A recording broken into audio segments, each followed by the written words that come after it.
yoshlarimizga bir sizni bosib o'tgan yo'llaringiz bir ibrat tariqasida ko'rsatishni o'z oldimizga maqsad qilganmiz.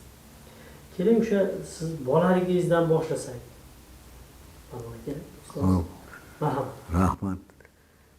Endi avvalo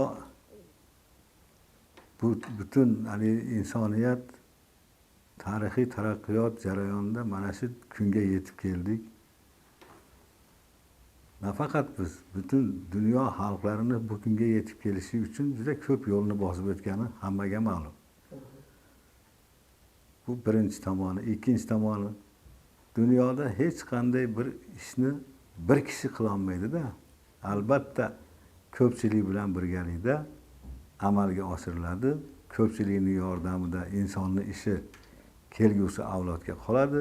Ko'pchilik bilan obodonchilik, ko'kalamzorlashtirish, xo'jalik boshqa ishlari, ta'lim tarbiya, hamma narsa bu maskanda ko'pchilikka bog'liq.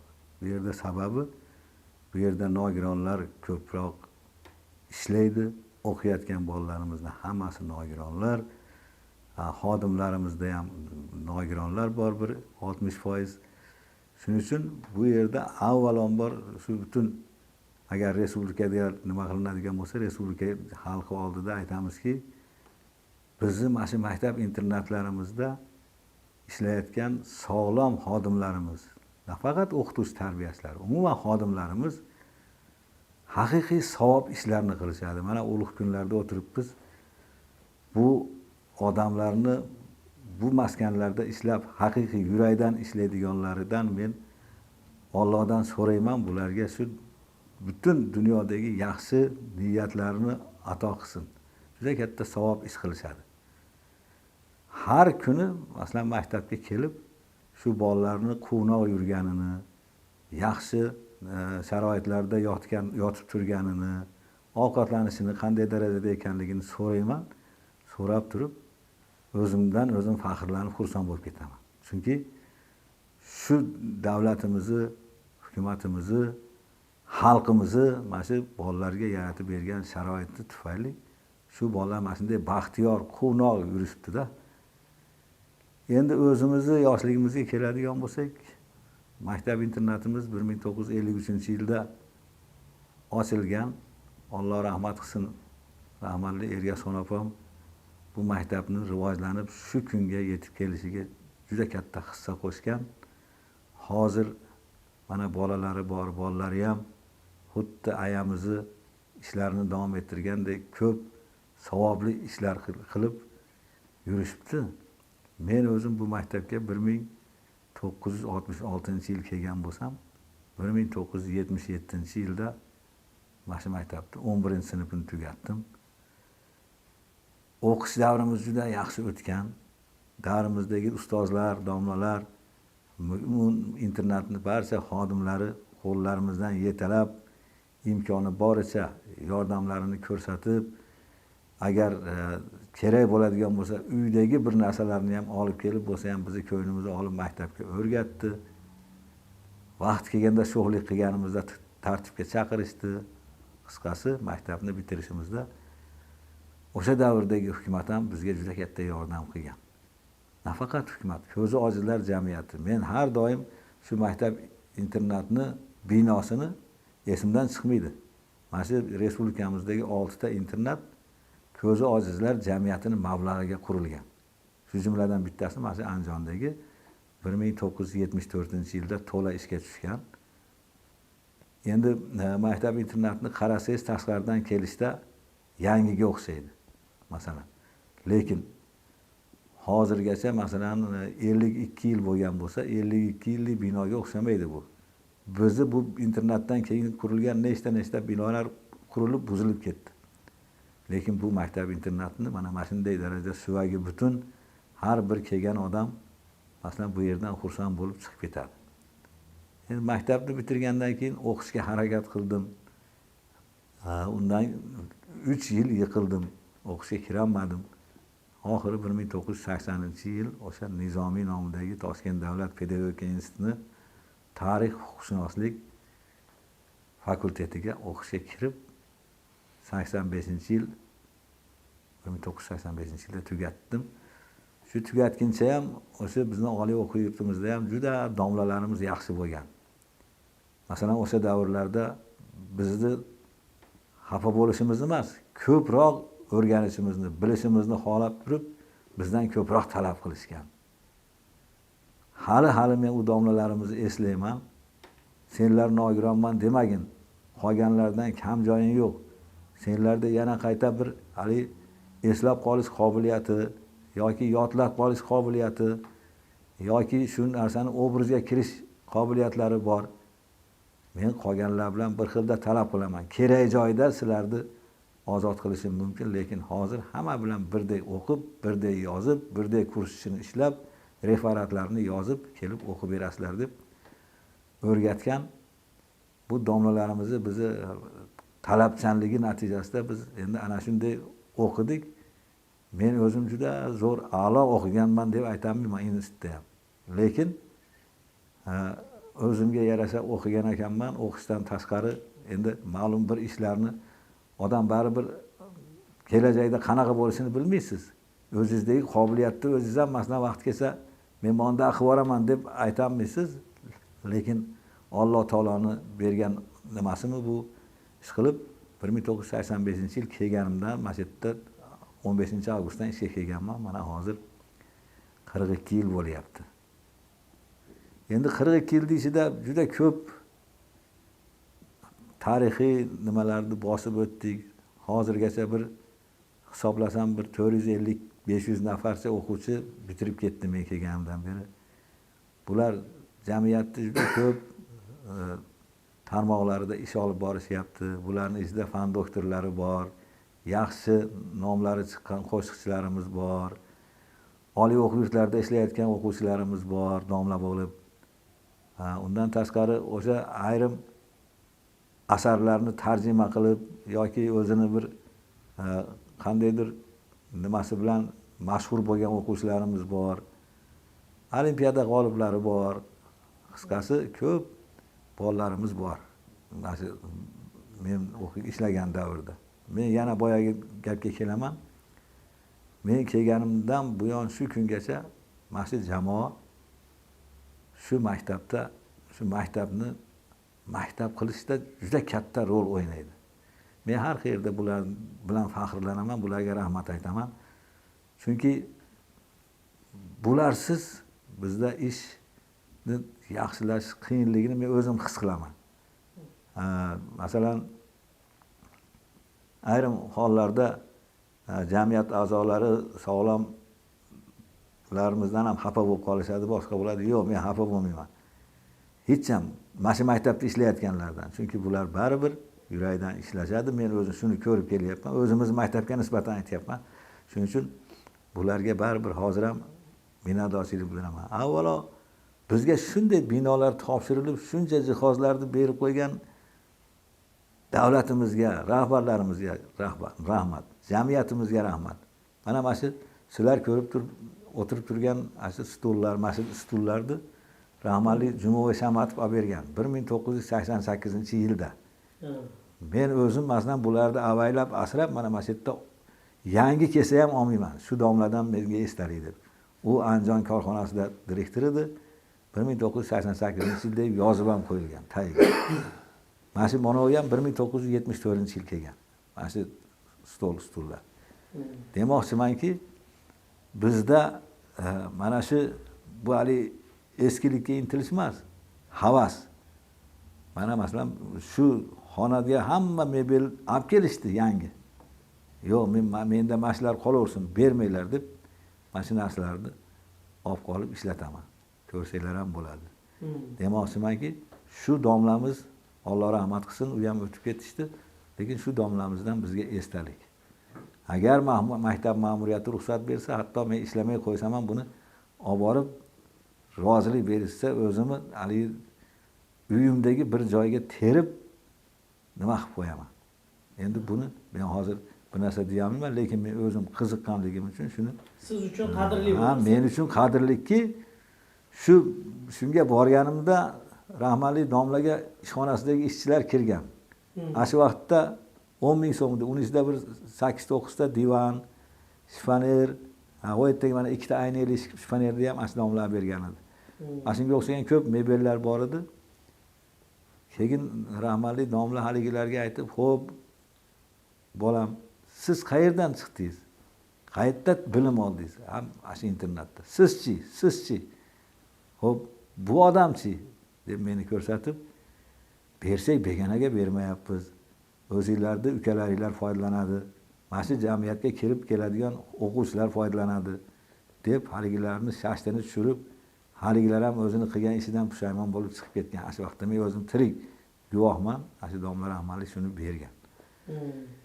Birovlarning qarshiligiga qaramasdan. Birovlar qo'ldagi xodimlarini, ishlarini qarshiligiga qaramasdan berib nima qilgan? Men ham endi o'zim qo'limdan kelgancha qadrlab, bularni havas qilib, jinday agar oyog'i qimillab qolsa, ustani olib kelib tuzattirib qo'yaman. Endi shuning uchun shu domlarni ham esdan chiqarmasdan albatta har kuni bir marta eslab qo'yaman.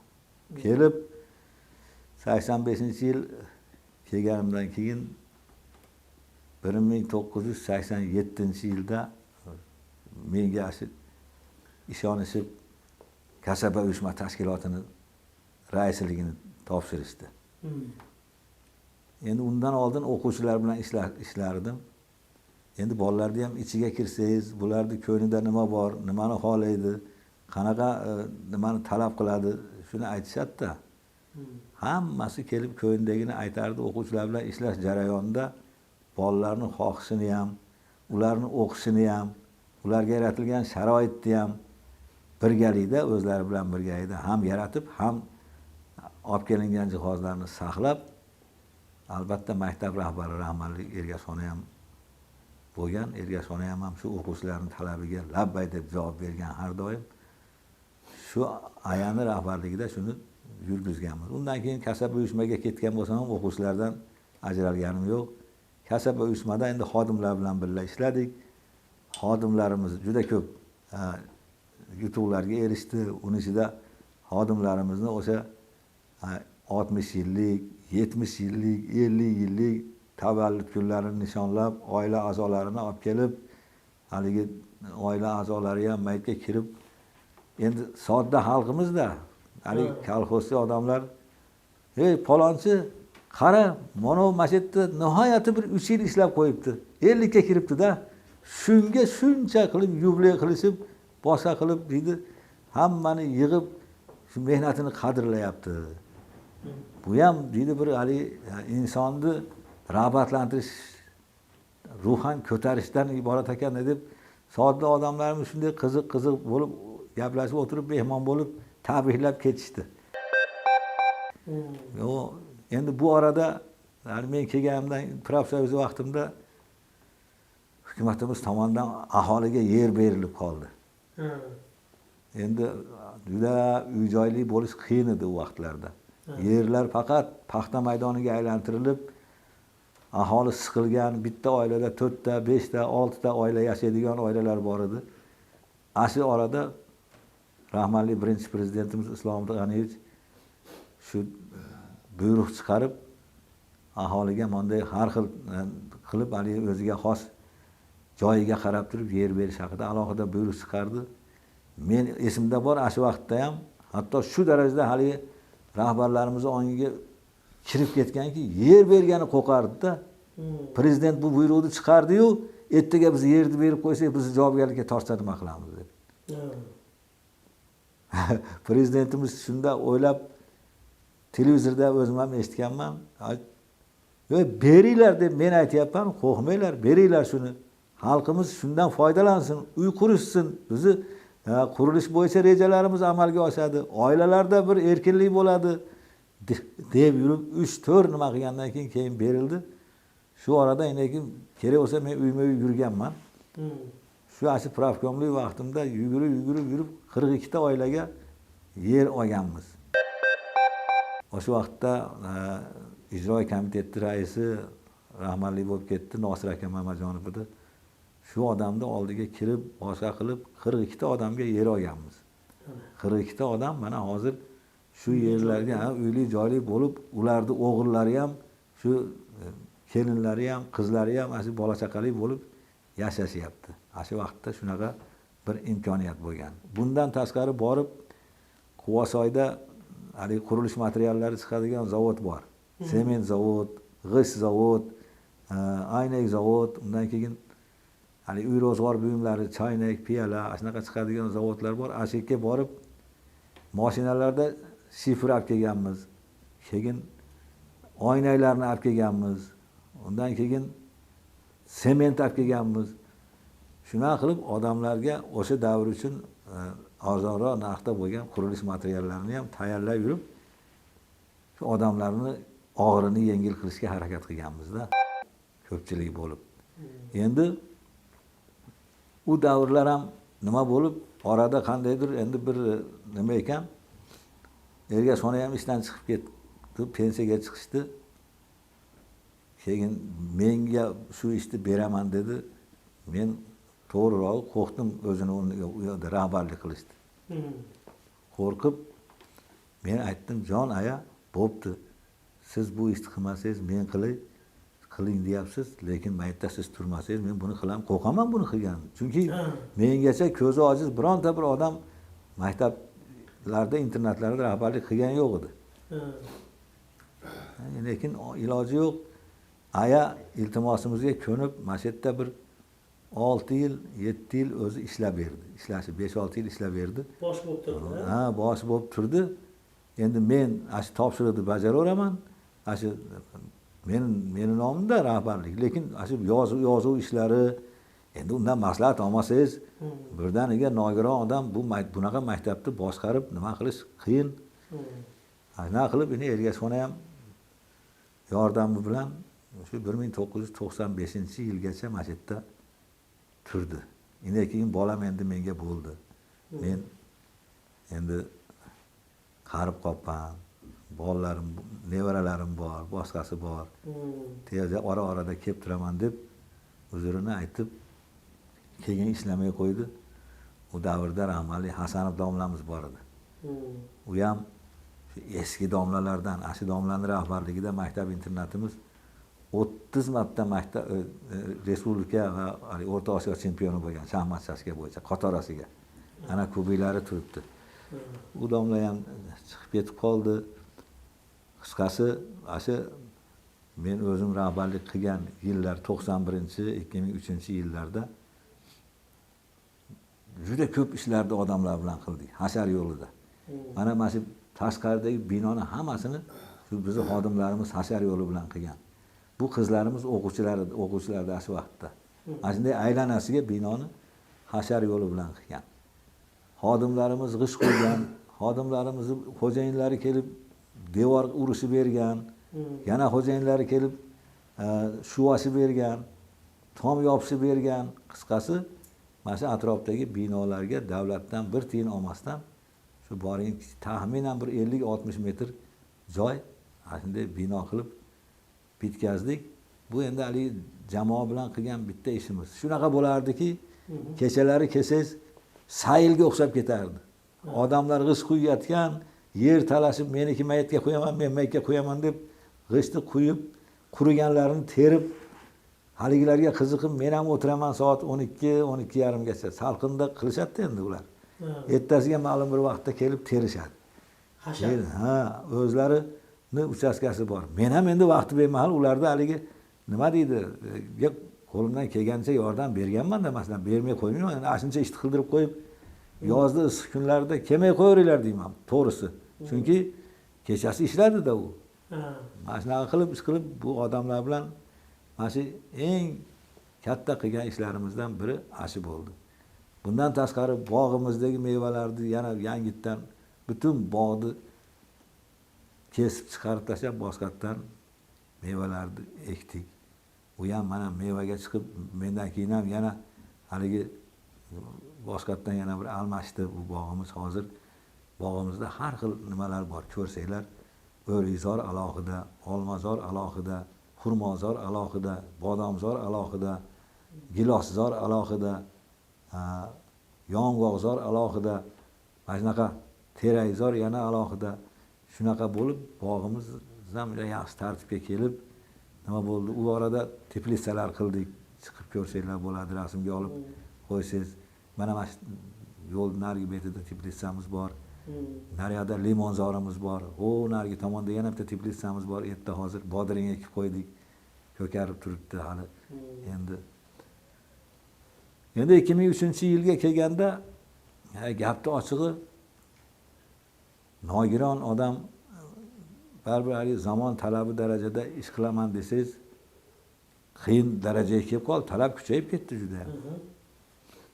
Keyin o'zim endi bo'ldi, endi men mana shu buni buyog'iga mana shu Doniyorni chaqirtirib, Doniyorni qo'ydirib men yordam qilaman deb psixologlikka o'tdim. Hozirgacha mana 23 yil bo'ldi. Psixolog bo'lib ishlayapman, lekin bu jarayonda endi ta'lim tarbiyani aytadigan bo'lsak, ta'lim tarbiya bo'yicha ko'plab bolalarimiz olimpiada g'oliblari bo'lishdi.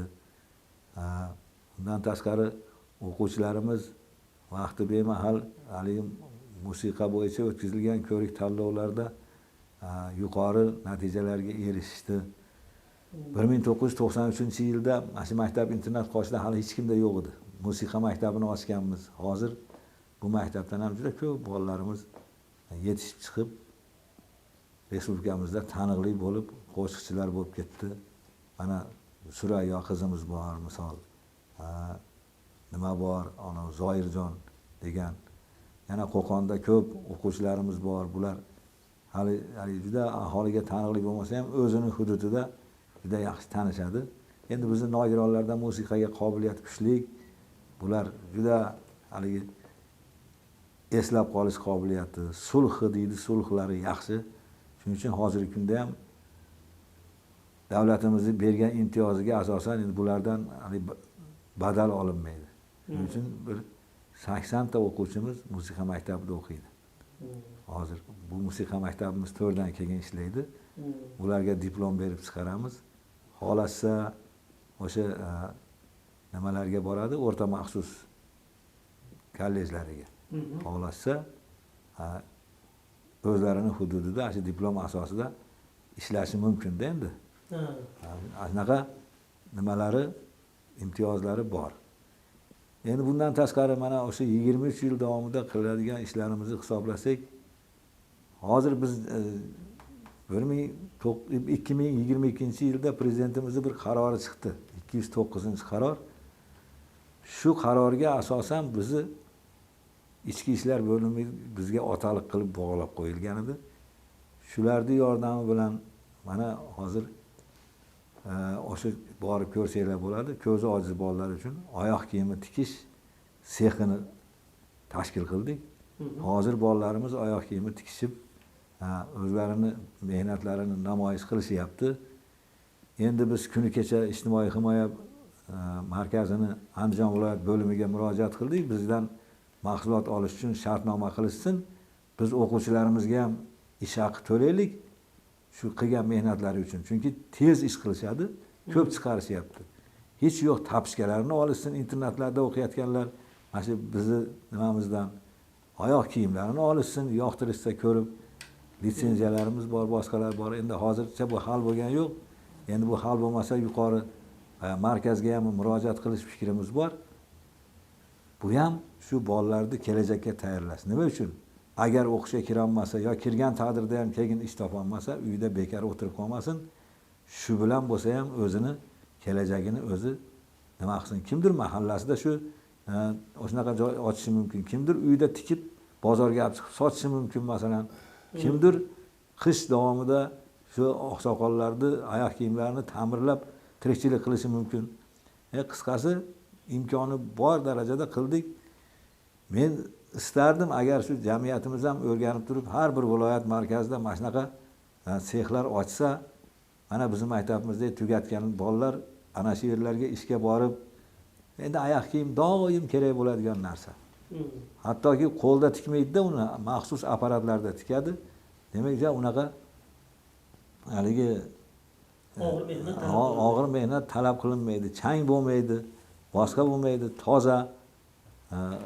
Agar shu ma'qul kelsa, jamiyatimiz rahbarlari bir kelib ko'rib, har bir viloyat markazida shuni qilsa ham menimcha yomon bo'lmaydi. Balki noto'g'ri o'ylayotgandirman, lekin men o'zim fikrim, bu yerga ular haynaqa nima deydi, pastel tikadigan sex qilamiz dedi. Unamadim, yo'q, prachishni olib kelaylik bu yerga deydi.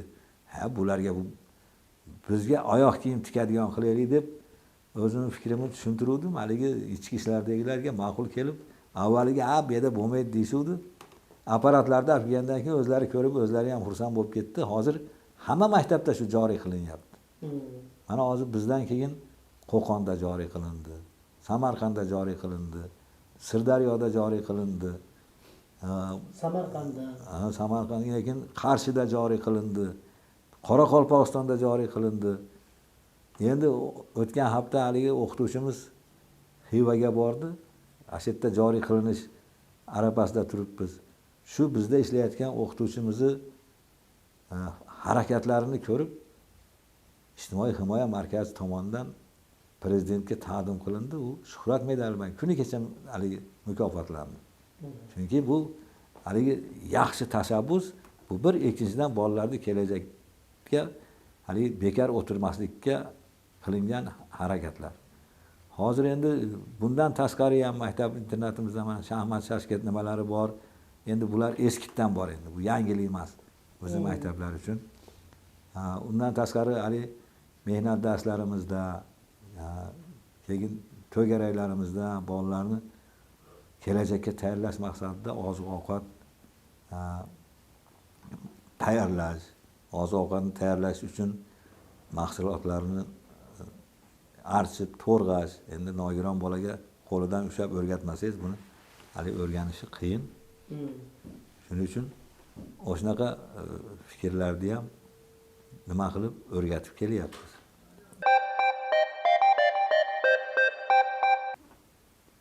Men uka 1984-yil turmush qurganman. Qo'qon shahrining atrofidagi o'sha Go'riski degan joydan uylanganman. Rahmatli bo'lib ketdi. Endi buni 2014-yilmidi, 2015-yilmidi rahmatli bo'lib ketdi. 3 ta o'g'limiz, 3 ta bolamiz bor. Bittasi katta o'g'limiz Murodjon, ikkinchisi qizimiz Dilara, uchinchisi o'g'limiz Islom. 3 ta farzandimiz bor. Uchovi ham uylangan, joylangan, hammasini bolalari bor. Endi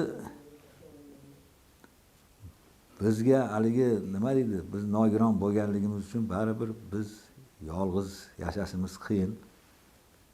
Shuning uchun yangi turmush qurishga ham to'g'ri keldi. Shu turmushimiz jarayonida 2016-yil yangi turmush qurdik. Toshkentlik sog'lom. Hozirgi kungacha shu bilan yashayapmiz.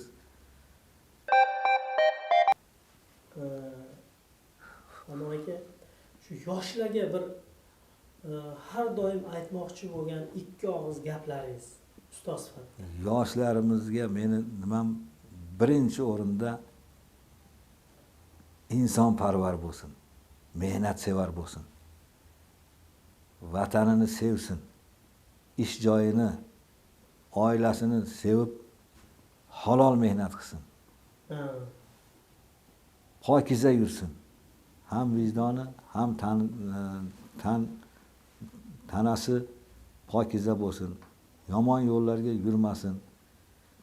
insonlarni oldida obro'yini ko'tarish uchun odam nimaiki qilish kerak bo'lsa, shuni amalga oshirsin. Doim halollik tarafdori bo'lish kerak. Shuning uchun nima deydi? Bularga aytadigan gaplarim ko'p. Men hozir buni qog'ozga o'rab shunday aytib qo'yardim. Eng muhimi o'sha o'ziga berilgan vazifani halol bajarib, haligi munofiqlik qilmasin. Ko'zi ojizlik, zaif ko'rish sizda hayotingizda nima o'zgartirishlar qildi va nima berdi va nimani yo'qotdingiz?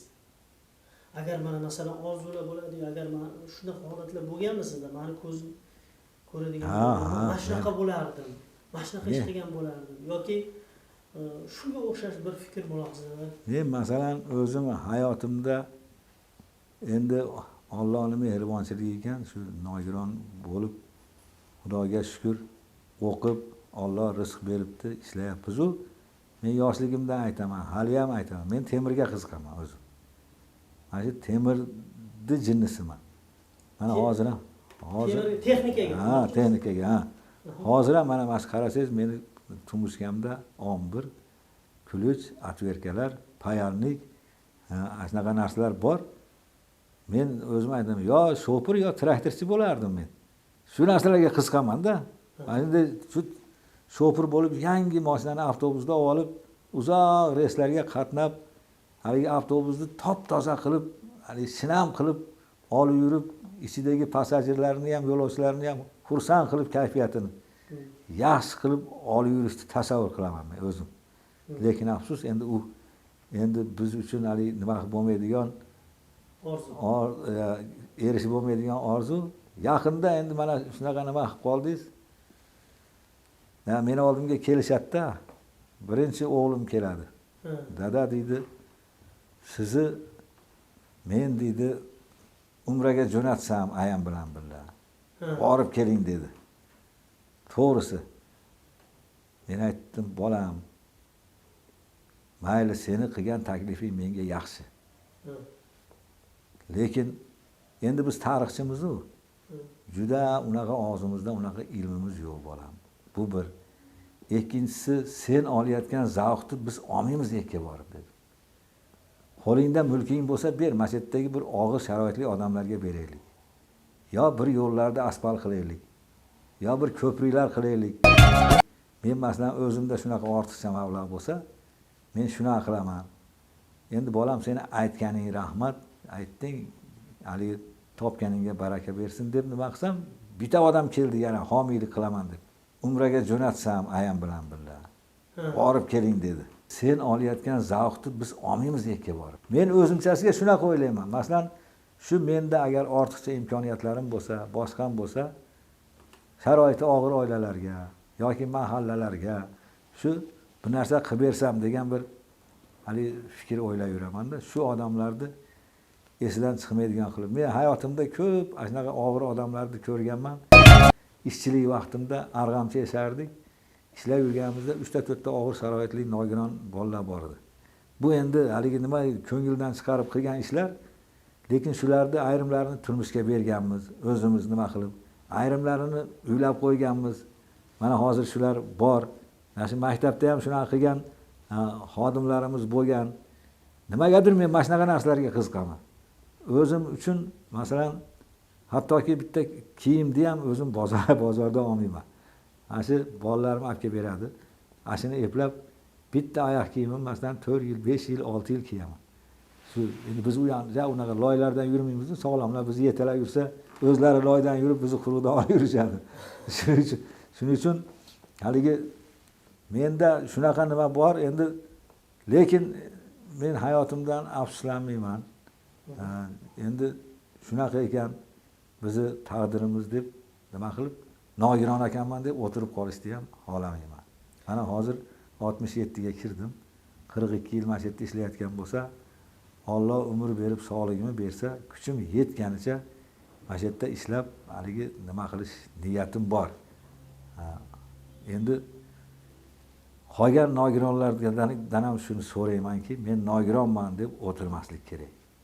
Mana men yaqinda radioda eshitdim, bitta bola oyog'ida radio televizorlarda ochib kuzatyapti ekan, mana shu Toshkentda, o'zimizda, O'zbekistonda.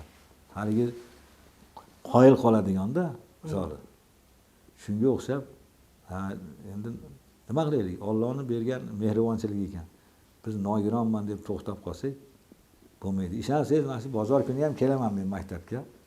Bozor kunida ham kelib bir xabar olib ketasiz. Yo'q, xabar olib ketmayman. Deyarli mana shu yerda bo'laman. Chunki shanba bozor bizda bolalar qoladi-da.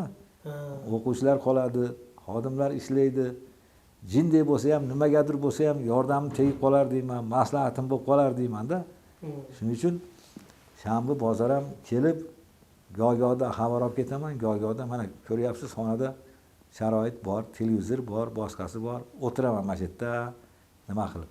Kerak bo'lsa, shu kerakli xodimni chaqirib, mana uni monda qilgin, buni monda qilgin deb haliginga kengash berib o'tiraman. Ustoz, mana agar ko'zi yaxshi ko'rayotgan bo'lganda Farmon Aliyev hozirgidaqa hurmatga ega bo'lgan bo'larmidi? Nima deb o'ylaysiz? Mana shunaqa ko'ksida shunaqa medallar, shunaqa shodalar bo'lgan bo'larmidi? Shunchalik e'tiborga, shunchalik bir hurmatga sazovor bo'lgan bo'larmidi? Men bilmadim. Chunki unda qanaqa odam bo'lardim, qanday xarakterli bo'lardim, men bu narsa deya olmayman. Lekin hozirgi dunyo qarashim bo'lib, bundan ham yuksak bo'lsa, bo'lardi balki. Lekin endi men o'zimni nimam bilan o'zim haligi doim o'ylab yuraman. Qayerga borsam ham undan keyin kelgandan keyin qilgan ishlarim, gapirgan gaplarimni tahlil qilib, shu qayerga borsam o'quvchilarim bor. Jamiyat ichida. Albatta bittasi bo'lmasa bittasi yugurib keladi. Beixtiyor, masalan, solesizmi, xohlamaysizmi, ko'zingizga yosh keladi ularni ko'rsangiz. Intilganman buna bo'lganimdan. Lekin otam rahmatli meni maktabni bitirishimdan oldin Buxoroga borgan. Gapni ochig'i, shu nimada madrasaga borib, o'sha madrasadan menga joy olib, seni shu yerga olib boraman. Mana shu yerda o'qiysan sen deganda. Endi u vaqtda bilasiz, hali unaqa darslarga qiziqish yoki diniy tomondan biror narsani o'rganish taqiqlangan davr edi, 77-yillarda.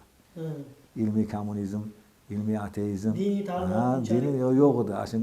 Shuning uchun men yig'laganman, bormayman deb. Yo'q, sen mana shu yerga beraman, jon bolam, o'rgangin, o'g'lim, uydi buydi desa ham unamaganman. Keyin bor, endi nima qilsang qilaver, men tayyor qilib kelgan ishimga bormading deb tek qo'ygan. 3 yil o'qishga bordim, kirolmadim. 4-yil borib, kelib uyga aytsam, ishonishmagan. Endi to'g'rirog'i nech pul berding deyishgan. Men aytdim, yo'q, unaqa emas.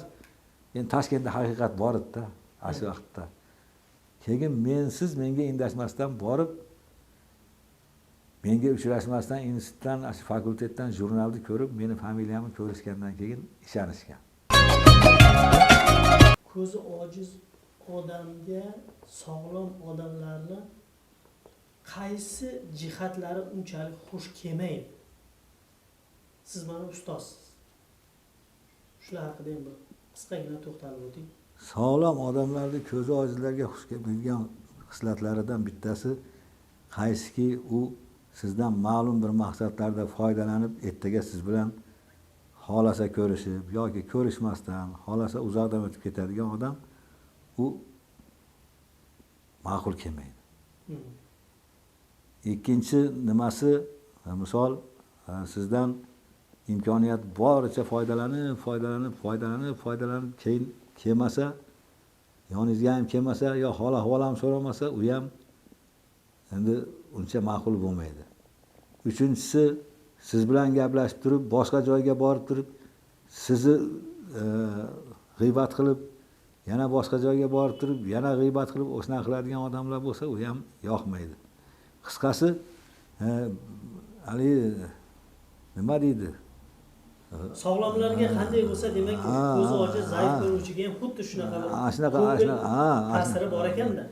Bularga ko'proq ta'sir qiladi bu narsa. Masalan, bizga ko'proq ta'sir qiladi. Oddiy, masalan, men uyda ham agar bolalarim yoki nevaralarim jinday boshqacharoq nima qilsa, men ta'sirlanib so'kib beraman. Men aytgan narsani qilmasa ham men keyin borib bilib qolaman-da qilinmagan narsani. Chaqirib olib, masalan, men senga nima dedim? Bolam, otang aytsa qilasan-a shu narsani. Nimaga men aytganda qilmaysan? Shu, masalan, katta odam keksaganda babjinda injigan bo'lib qolar ekan, lekin aytgan topshirig'ingiz bajarilmasa, undan bettar xafa bo'lasiz ekanda. Shuning uchun to'xta, bu ko'zi ko'rmaydi, xolos. qulog'i eshitsa kerak demakda. Endi shunga o'xshagan keyin biz o'zimiz ko'z ojizlarimiz ichida ham ko'p turdali. Siz bilan do'st bo'lib o'tirib turib, qaysiki bir odamni ko'klarga ko'tarsangiz, ertaga oyog'ingizdan tortadi. Shu narsa masalan menga umuman yoqmaydi. Undan keyin qasoskor odamni yomon ko'raman. Qasoskorlik bu musulmonga xos xususiyat emasda, xislat emas. Qasoskorlik bu men ko'proq shu duch kelib qolaman jamiyatimizda. Falonchi menga monda qildi, endi men uni unaqa qilishim kerak. Yo'q. O'zi Alloh o'zi vaqti kelib tartibga chaqiradi yoki o'sha odamni o'zini yo'lini to'g'rilab qo'yadi. Endi shuning uchun hali qasoskorlikni men yomon odat deb hisoblayman o'zim uchun. Men jamiyatimizdan minnatdorman.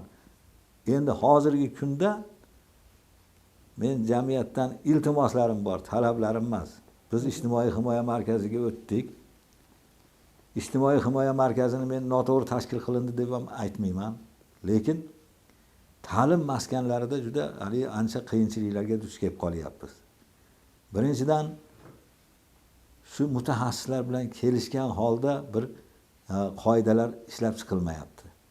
Bu maktabni ichidan o'tidan kirib suvidan chiqadigan odamlar bu yoqda qolib, shu naryoqdagi nimalar bilan kelishgan holda ish qilinyapti. Bu ayniqsa ko'zi ojizlar uchun bu noto'g'ri deyman-da men. Endi men jamiyatdan iltimosim shu ishda ham, masalan shu maktablarni aralashtirishda, shu maktablar bilan birgalikda shu qabul qilinayotgan qarorlarmi, qonunlarmi ko'zi ojizlarga tegishli joyida, boshqa joyini nima qilmayman. Shundan maslahatlashib qilishsa yaxshi bo'ladi. Endi mana hozir shu ikkinchi o'quv yil tugayapti.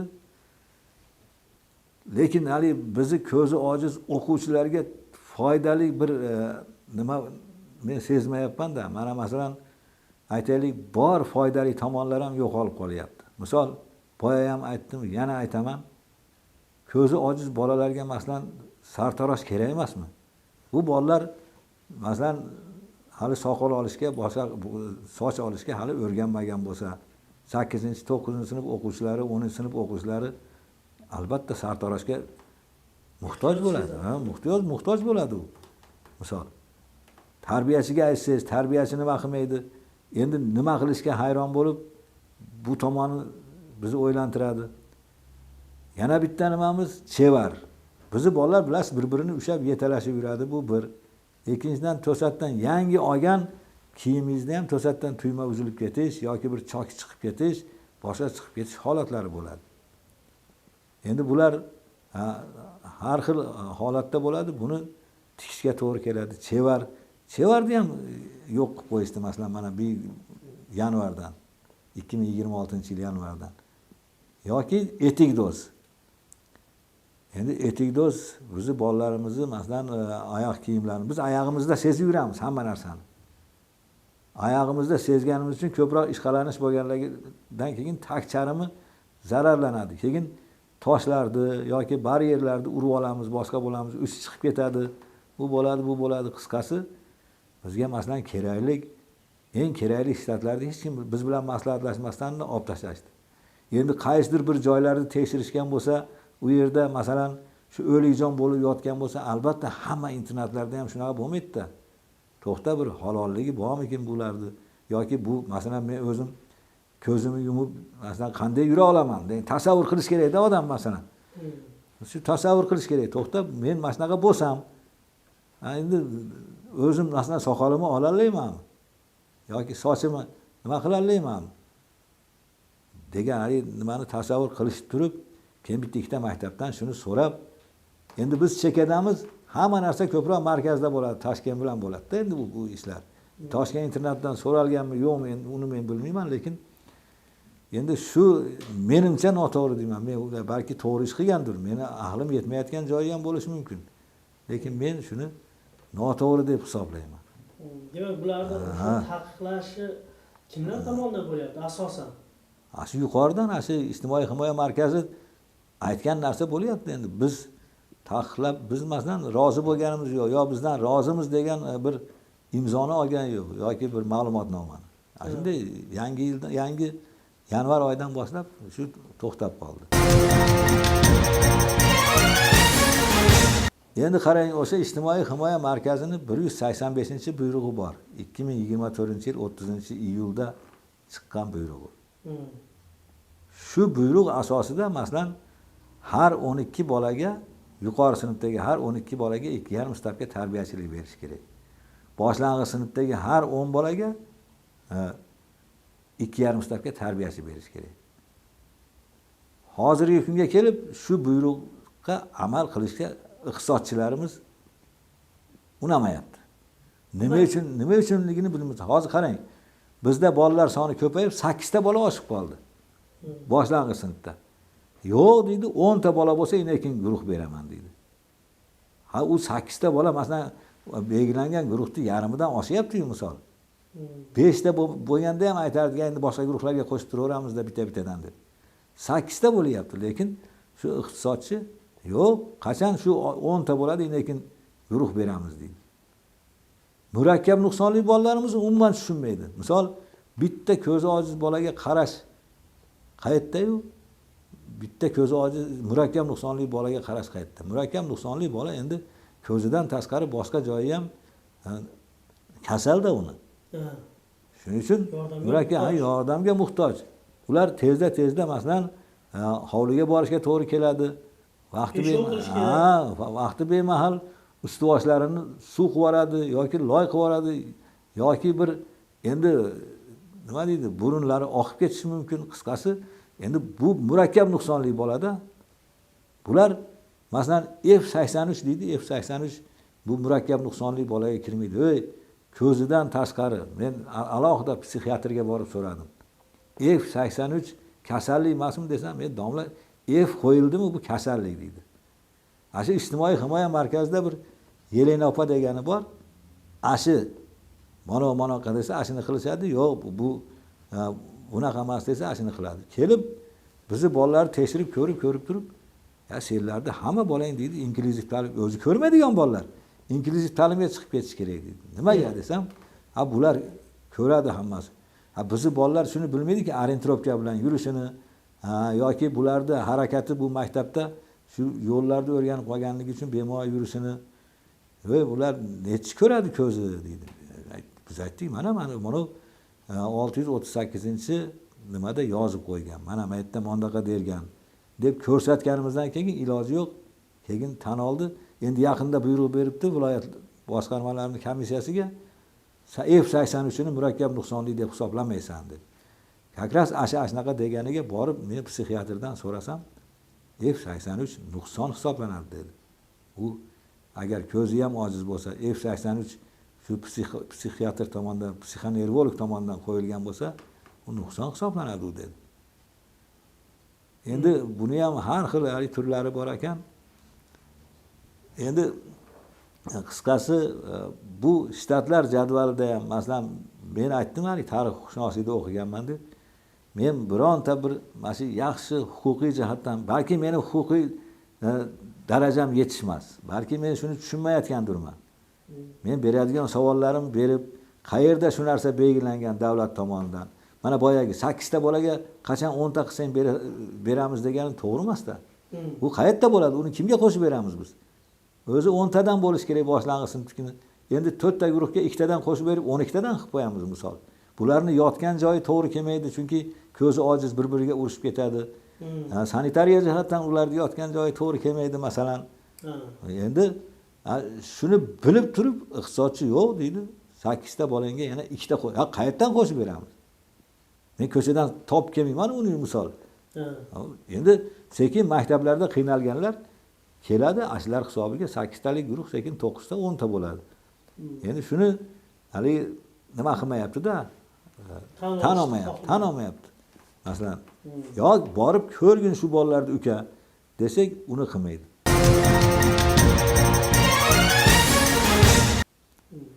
Endi mana shunga o'xshagan ko'p, mana bolalar soni 160 tadan oshgandan keyin bizga berish kerak, ma'naviyat bo'yicha direktor o'rinbosari shtatini berish kerak.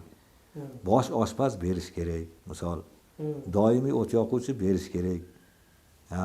Shunga o'xshagan ko'p shtatlar buyruqda bor, lekin bular unga amal qilmaydi. Nimaga boshqa maktablarda bor ekan, masalan, Qoraqalpog'istonda bolalar soni 160 dan oshgan, ularda 37 tasi uy ta'limi, lekin shularga ma'naviyat bergan, bizning internatga yo'q. Nima Qoraqalpog'istonning viloyat markazidagi ijtimoiy himoya markazidagilar shu nima qila oladi-yu, bular qilmaydimi? Go'yoda men bularga aytaman, sizlar nima Andijonda o'tiribsizlar bo'lmasa, bizni Toshkent boshqarib qo'yaversin. Sizlarning qo'yinglardan bir narsa kelmasa yoki biz uchun Toshkent bilan bir gaplashib jo'yali maslahat bermasanglar, mana oddiy, ukalar, mana bizda shu oyoq kiyim yetishtirilyapti. Oyoq kiyim ishlab chiqarilyapti. Shuni agar shu sizlarning qo'l ostinglardagi muruvvat uylari, internatlarga aytib bizdan olsin shuni tashkil qilib beringlar. Mana Samarqandda shuni qilib berganda, Sirdaryoda ham qilib bergan. Bunga yozma beringlar dedi, yozma berdik. Og'iz aka nima qilinglar dedi, berdik. Ha, qilyapmiz deb haligacha ham bo'lgan yo'q. Endi u bizni nimamizga litsenziya olish uchun gapni ochig'i bir 10-15 million so'm xarajatimiz ketdi bizni. Litsenziya olib narsani sotaylik deb. Nima kelib Ixmani o'quv ishlari bo'yicha direktor o'rinbosari bor, Usmonali Ulpatovich.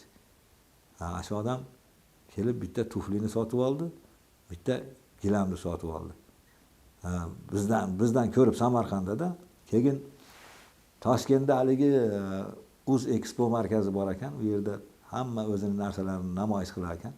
Biz olib borganimizda o'sha ijtimoiy himoya markazini nimasi direktori Mansur Olloyorovich, Mansur Polvonovich Olloyorov tofli sotib oldi.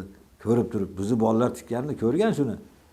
Lekin men demoqchiman, shu narsa bo'lgandan keyin to'xta, shuni bir surishtirib, nima bo'lyapti bu yerda o'zi? Mana shuni men ko'rdim, oldim deb haligi nimalar rahbarlar bir qator qiziqib, shuni realizatsiyasini ham bir narsa qilib bersa, masalan, shu maktabga foyda bo'lardi, lekin hozircha bo'lgan yo'q, balki kelajakda bo'lib qolar.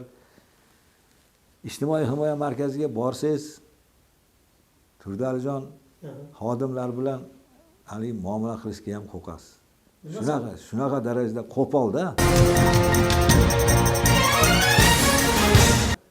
Mana shu yerda Zoom o'tkazishadi, men o'tiraman, gapni ochig'i. Haligi maktab rahbarlarini vaqtgacha yomon nima qilishib yuboradi. O'qituvchi, tarbiyachi yoki menga o'xshagan psixolog telefon qilsa, siz nima telefon qildingiz deydi. Direktoringiz qayerda turibdi deydi. Ijtimoiy himoya agentligi. Shu ijtimoiy himoya agentligi.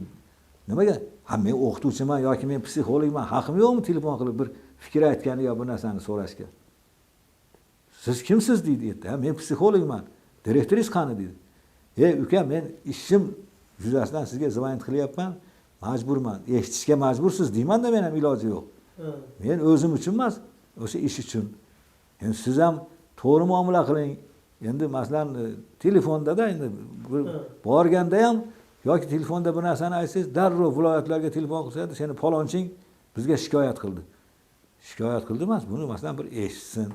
Biz palonchini ishdan olib tashlab, palonchini jazola demaymiz. Mana narsa to'g'ri bo'lmayapti. Tushunmayapmiz. Bizni tushuntirish uchun kerakli bir bilimga ega bo'lgan odam bo'lsin. Biz bilan masalan shu narsani bir birgalikda yechaylik. Desangiz, palonchi senlar ustingdan shikoyat qildi deydi-da. Mana shu shtatlar masalasida ham yanvardan beri bugun ham borib keldik. Bugun. Endi shunaqa haligi ko'p nimalar bu, endi bularni ham berayotgan yordamini biz ham inkor qilmasligimiz kerak. Yordam beryapti, lekin ta'lim tarbiya sohasida yoki bolalarga yaratilgan sharoitlarni rivojlantirish uchun mana masalan hozir biz dori sotib olmaymiz aptekadan. Nima sababdan? Sabab endi shu dori sotib olish uchun birjaga qo'yishimiz kerak ekan. Birjada kimdir yutib olish kerak ekan. Undan keyin yutib olgan odamga pulni surishingiz kerak ekan. Biz u dorini masalan olib qo'yish uchun qilmayapmiz. Bu kasal shu birjani yutib olishini, boshqa bo'lishi. Birja ham 10 kunda chiqarar ekanda ma'lumotini. Ha shuni o'rniga to'xta, bu maxsus maktablar shuni buni ashi markazga aytib ham eplayolmadik. Hali ham shu iloj bo'lmayapti. Shartnoma qil, u qil, bu qil. Balki moliyaviy tomonlarini men bilmasman, lekin dori darmoni bu masalan. Nima bo'lganda ham bolaning sog'ligi, bola bizning qo'limizda 24 soat bizning qo'limizda. Uni ota-onasini chaqirganingizda ham biz birinchi yordamni ko'rsatishga majburmiz, iloji boricha. Ota-onasini chaqiramiz, bechoralar kelishadi, kechasi bo'lsa ham, boshqa bo'lsa ham. Lekin buni masalan men o'quvchiligimda bu dorilar keragidan oshib toshib yotardi. Men o'zim direktorligim vaqtimda. Hali biz mustaqillikka erishganda davrimizning boshida ham bunaqa bir dori darmon bo'yicha bunaqa muammo bo'lmagan. Ammo nonga qiynalganmiz. Nonga men o'zim direktorligimda soat 12 da kechasi hokimiyatda yurardim. Meni bolam och qoladi, non berishasiz, topshirib berasan deb. Shunda ham o'sha vaqtda har qancha qiyin bo'lsa ham bizni birinchi o'ringa qo'yib berishgan ashin non boshqani. Endi ijtimoiy degan nomni olgandan keyin ijtimoiy degan nomga yarasha nima bo'lish kerak deyman-da men endi bularni. Har tomonlama bunday olib qarasangiz xatoliklari bor, lekin birov kelib bemalol o'tirib sizni eshitib, sizni masalan bitta ashi yurist odam aylanib masalan maktab yursin, yo bo'lmasa maktablardan odamlarni chaqirtirib eshitsin. Bolalarga ajratilgan ovqatlar ham, masalan, ovqatga ajratilgan pulni ham yilni boshida bitta bolaga 24 ming so'm ajratdi. 24 ming so'm. Ha bu ular oshxonalarga kirmaydimi deyman, yo bozorga kirmaydimi? 24 ming so'm ajratamiz. Bitta ovqatlansangiz o'zi 30 ming, 40 ming bo'lyapti. Xo'p, davlat narxida bo'lib go'shtni davlat narxida bermaydi hech kim. Misol. Shunaqa bo'lgandan keyin to'xta, bu bekarga haligi Sanpi normalari bor emas. Sanpi normalariga rioya qilish kerak bo'lsa, bir kunda bitta bolaga qanaqa nech pul ketadi? Shunga qarab turib, shuni nima qilmaydimi? Endi hozir menyuni tuzasiz maktabdan. Maktab emas, ular menyuni tuzib turib, bizga jo'natadi kompyuterda. Biz lekin bolalar sonini qo'yib ularga jo'natamiz. Endi ular ham qanaqa menyu tuzyapti? Endi shaharlarga moslangan narsa. Ovsyanka, misol, perlovka, grechka. Endi aksariyat bizni qishloq bolalari bunaqa narsalarni yemaydi-da, tuzali.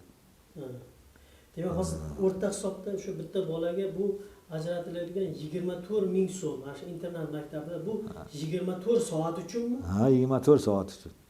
Ovqatlanish uchun. Endi qarang-da. Necha mahal ovqat beriladi?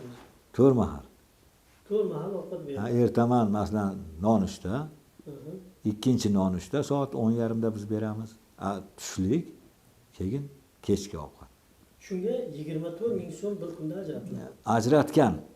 Undan keyin o'zlari aytdiki, qani bir tekshiraylikchi, menyu qilib, qani nech puldan tusharkin deb aytishdi. Hozir endi moncha so'm deyishgan yo'q. Smetada shunaqa ajratgan.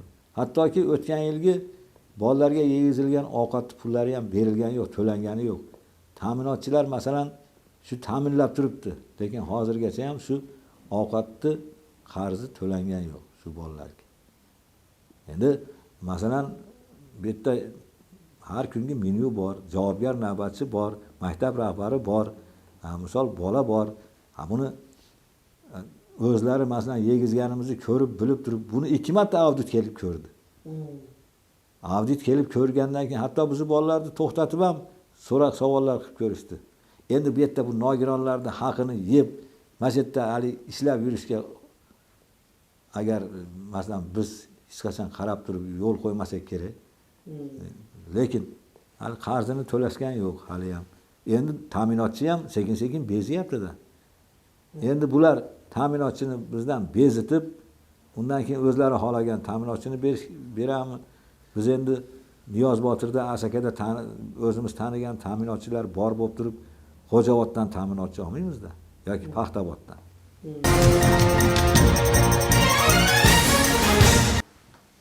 har doim ham bunaqa siz bilan suhbatlashishga bizda fursat bo'lmaydi, sizda imkoniyat bo'lmaydi, sizda vaqt bo'lmaydi. Siz mana shu xalqimizni farzandlarini tarbiyasida bir katta ishlar. Meni aytmoqchi bo'lgan gapim shu bizni nogironlarga tegishli, ayniqsa ko'zi ojizlarga tegishli bo'lgan davlat tomonidan har qanday qabul qilinayotgan qaror bo'ladimi, farmon bo'ladimi, farmoyish bo'ladimi, yo bir nizom bo'ladimi, shuni jamiyat bilan maslahat qilingan holda qilinsa yaxshi bo'ladi deb o'ylayman. Bu bittasi. Endi men davlatdan talabim emas, iltimosim. Bizni jamiyatdan ham hech bo'lmasa bitta bo'lsa ham shu quyi palatagami, senatgami bitta odam bormi yo'qmi? Shu bitta, shu bizni jamiyatdan bitta odam bo'lsa ham shu qonunchilik palatasiga bir deputat bo'lsa, shu odam balki shu o'zi nogiron bo'lganligi uchun nogironlarning nimasini tushunib qabul qilingan qarorlardan nima qilaman-da endi Turdalijon, mana qarang. Menga aytishdiki, domla dedi, siz mashinangiz bor.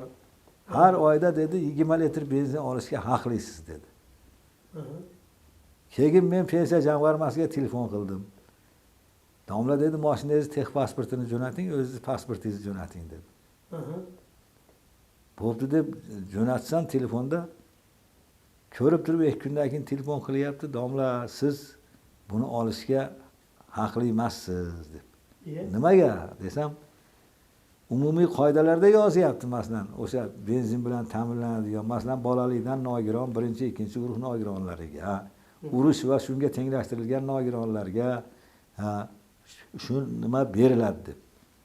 Xo'p, siz shunga to'g'ri kelyapsiz deydi, lekin mana bu moddada deydi, haydovchilik guvohnomasi ham bo'lish kerak deyapti. Voy uka, men 1-guruh nogiron bo'lsam, doimiy yordamga muhtoj bo'lsam, menga qanday davlat haydovchilik guvohnomasi beradi? Kimgadir masalan, mana endi shu umumiy qoidalarda yozilgan narsaga ashi joyi to'g'ri kelmayapti. Umumiy qoidalarga amal qilingan holda qonun qabul qilinishi kerak-ku yoki nizom. Yani shunga o'xshagan joylari borligi uchun men o'ylanaman-da, nimaga masalan avval qabul qilingan qonunlar birini ikkinchisi inkor qilmasdi, endi shunaqa bo'lib qoldi, bo'lyapti. Shunaqa narsalarni baribir qabul qilayotganda har xil mana shunga bizga o'xshagan nogironlar jamiyati bor. Nogironlar ichida har xili bor. Shulardan chaqirib turib, so'rab shu narsani nizomni qabul qilganda bittasi bo'lmasa bittasi aytardi. O'zi 1-guruh nogironi bo'lsa u. Undan qanday haydovchilik guvohnomasi so'raladi?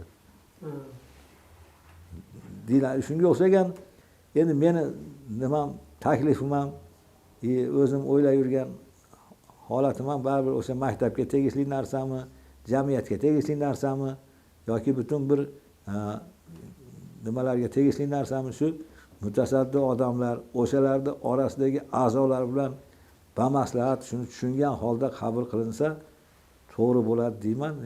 Jamiyatimizdan ham shu mana Ergash Jo'rayevich bu yerda chiqib nima qilibdi?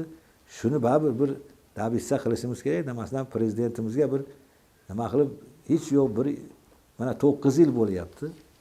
9 yilda bir marta uchrashmagan bo'lsa kerak, yo uchrashdimikin? Uchrashmagan bo'lsa kerak. Yo'q, uchrashmadim.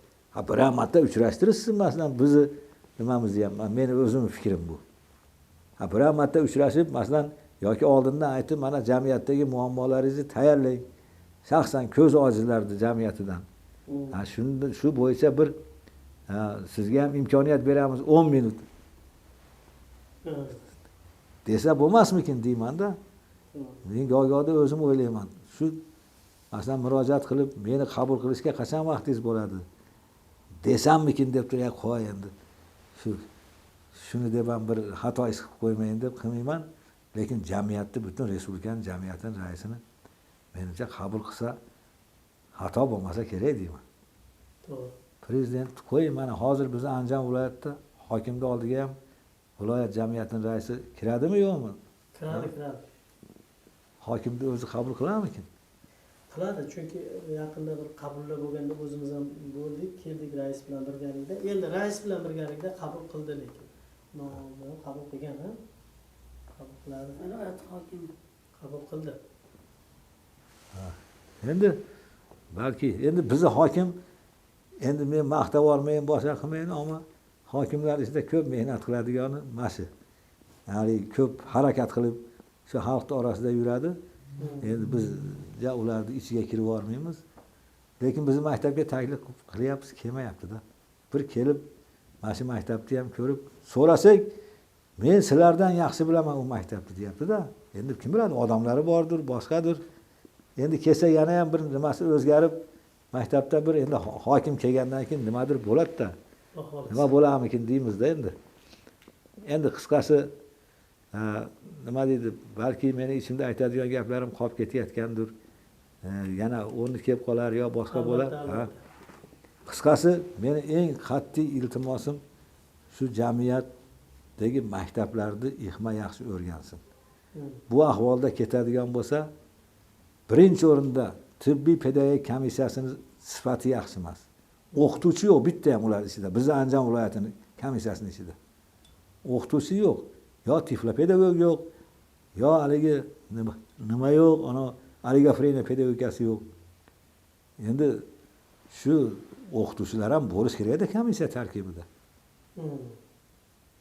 Shunday bizga keladigan bolalarni ham u yerga bormasdan falonchi maktabga boring deb sog'lar maktabiga ham jo'natib yuboryapti vaqti kelsa. Endi ayrim bolalar bor, ularni gap bilan qabul qilmaymizda, borgandan keyin maktabda sekin-sekin ko'rish darajasi pasayib ketgandan keyin ota-ona to'polon qiladi kelib. Meni bolamni senlar shu maktabga berding, ko'rmay qolyapti borgan sari. Endi shu masalalarda baribir birgalikda bir kengashsak yaxshi bo'lardi. Hech yo'q, Alloh yorib qabul qilar nimani? Ergash Jo'rayevni. Albatta.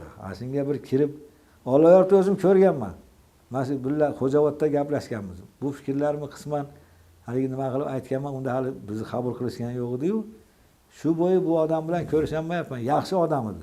Gapingizni eshitadigan, oxirigacha qanoat qilib, haligi fikringizni to'liq eshitadigan odam edi, lekin undan keyin ko'rishanmadik. O'ziga bir uka mana shunaqa edi deb fikrlarimni aytaman desam.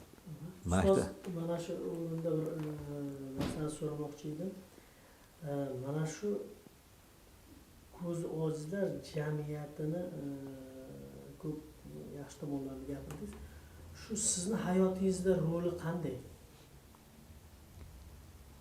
Jamiyatda roli qanday? Turdalijon, ko'zi ojizlar jamiyati bo'lmasa biz bu darajada bo'larmidik? Masalan, men shuni o'ylayman. Masalan, bizni jamiyat mana shu darajaga yetkazdi.